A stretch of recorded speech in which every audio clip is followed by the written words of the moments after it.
Hi, Michael Brown, journalist. I've been investigating paranormal phenomena off and on for just about 50 years.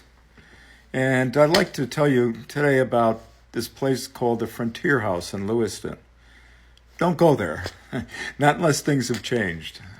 I'll tell you, I looked into it. It's a historic setting and was one of the finest hotels, was considered the finest hotel west of Albany back in the early 1800s, was visited by people like Mark Twain. Anyway, was always said to be haunted.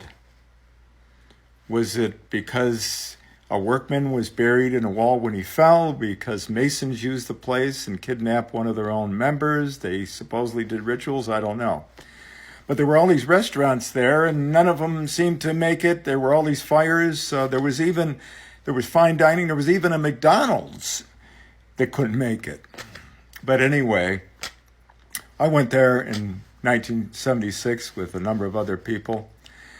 And in the middle of the night, we heard this bang, bang, bang on the wall. I want to tell you how insidious, quote, ghost, unquote, can be, spirits of whatever ilk. And well, we all were nerved up about that, and we were walking single file towards the kitchen area. And then all of a sudden, while the banging had stopped on that door, there was banging on the front door. So we turned around and we went towards the front door. Wow, somebody's at the front door of this place. And I opened the door, and there was a cop standing there with his gun pointed right at us, and he was shaking. He was nervous. He could have fired that gun right at me.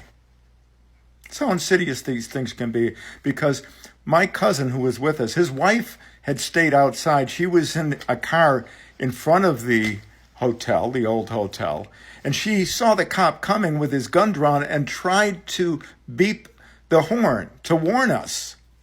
And it wouldn't work, no matter how much she pressed it, how hard she pressed it, how many times she pressed it. And, we found out later that other people would be parked in front and their cars would shift by themselves and so forth. But just a little lesson on how insidious and dangerous these things can be.